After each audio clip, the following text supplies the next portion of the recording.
Hey guys, this is MBell556, and in today's video we want to introduce a short series of videos we're going to do on AR-15 malfunctions, how to diagnose and treat those malfunctions. We're calling these our AR-15 clinics.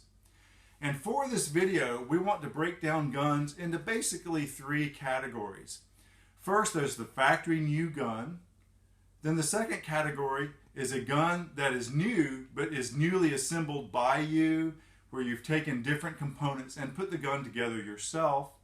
And then the third category of guns is going to be a used gun. It's well used, it's been through a lot of rounds, it's been very dependable, functioning well, and all of a sudden you've started seeing a lot of recurring malfunctions. So when you look at a malfunction, you need to decide which of those three categories the gun fits in, because the underlying problems are different. Now, the basic functions of an AR-15 include firing, extraction, ejection, and feeding. So then when you're talking about malfunctions, you can have a failure of firing, a failure of feeding, a failure of extraction. And so we'll review all those as we go along. Now, any firearm can have an occasional rare malfunction. That's called a stoppage. And there are manuals of arms describing the proper way to clear a stoppage and get your firearm back up in running order. Those occasional rare stoppages are not really what we're looking at. What we're looking at in these videos are recurring similar malfunctions, and there's an underlying problem that we have to figure out and fix. So in this video, we're going to start the first video by looking at the basic parts of an AR-15. We're going to look at the springs, the fire control system, the gas system, and the feeding system. Now, right off the bat, let's get rid of the feeding system. The feeding system is the magazine. And by far, most malfunctions in an AR-15 or M16 platform are related to feeding problems and magazine problems. So the first recommendation right off the bat is anytime you're going to test fire an AR-15, make sure that you have at least 2 or 3 different high-quality magazines that you can use, so that if you're having a feeding problem, you can try a different magazine and eliminate that as an issue right off the bat. So the feeding system, we're going to kind of just say, have multiple magazines that are good quality magazines when you're test firing a gun. Now, there are parts like the grips, the hand guards, the stocks. They affect the ergonomics of an AR-15, but they do not affect the function directly. So those parts are not going to be reviewed in these videos. Okay, so first we're going to look at the springs in an AR-15. Springs function in an AR-15 by storing and releasing energy. Okay? And when it comes to springs, we have to worry about whether or not we have the correct spring, whether or not the spring has been installed correctly, and whether the spring may be worn or broken. So as far as the correct spring, a common problem that I see, and this can occur in the new rifles, even in factory-built rifles with quality control at the factory, and certainly in home-assembled rifles, you can have a spring that's installed incorrectly, or you can have the incorrect spring.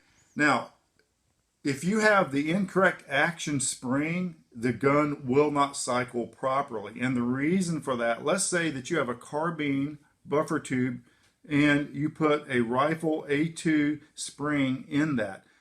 When this spring is compressed, these coils will stack up and form a solid piece of metal. And a carbine buffer spring or a carbine action spring has approximately 37 coils.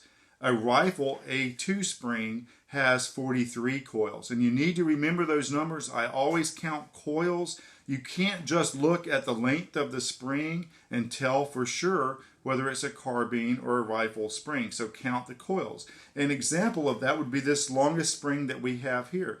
This is an extra power carbine spring, and it's longer than the other two, but if you count the coils, it has the 37 coils that you would expect in a carbine buffer. You can have the wrong buffer spring or the wrong action spring in a gun. So make sure you know that there's 37 and 43 coils respectively. Now, a second problem that I see where you've chosen the wrong spring is the disconnector spring. Now, if you come in closely, you have 2 springs that look almost identical.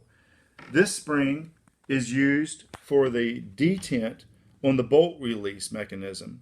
This is your proper Sear spring, the Sear disconnector spring.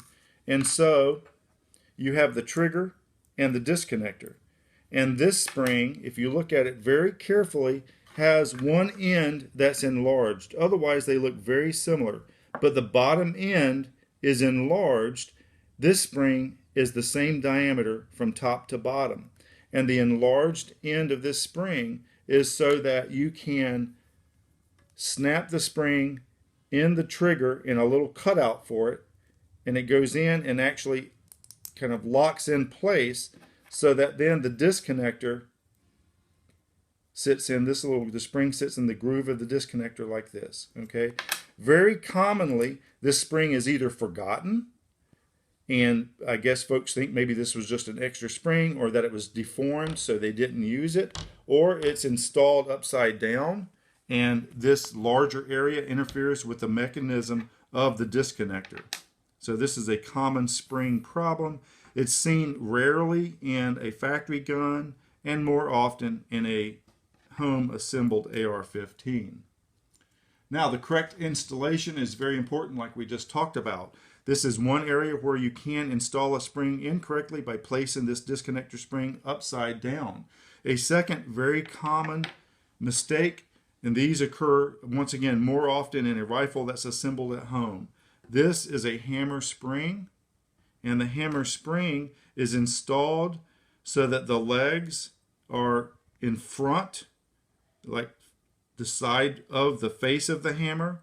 If you install this spring backwards, this is the thing that is often done.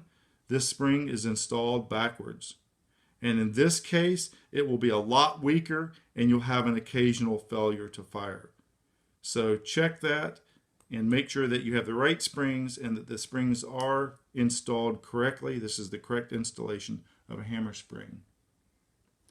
And then the third category of spring problems is a weak or worn out spring. And there again, that's going to be seen in a rifle that was functioning well, whether it's a factory rifle or a home assembled rifle. And now you're having recurring problems. And we'll get into what those issues are in future videos. The second system we're going to look at is the gas system of the AR-15. Now, the gas system of an AR-15 starts with the gas port in the barrel. So in the top of the barrel at 12 o'clock, you're going to have a gas port.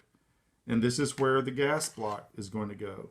Now, the gas port size depends on the length of the barrel and whether it's a pistol, carbine, mid-length, or rifle-length gas system.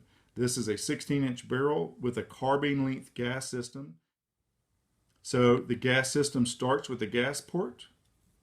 Then you have the gas block, and there are all varieties of these. This doesn't match with the barrel, but just as a demonstration.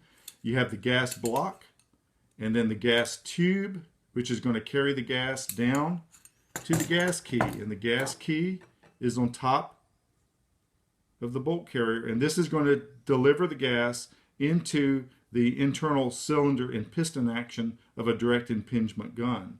So you have the bolt head with piston rings. They're all part of the gas system too. They're all areas that can show up as malfunctions. Then the second group of parts that we want to talk about would be the fire control group. And the fire control group is going to consist of the trigger,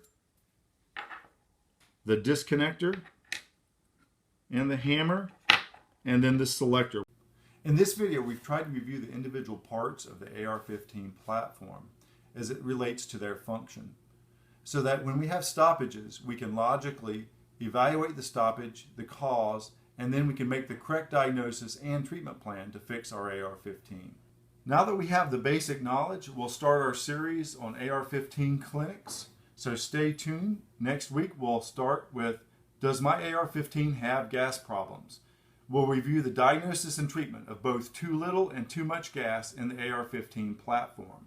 Thanks for watching. If you have any questions or comments, please post those and I'll try to respond to those in a timely fashion. I hope you found the information useful. If you did, please consider hitting the like button and subscribing to our YouTube channel. And stay tuned next week for AR-15 gas problems.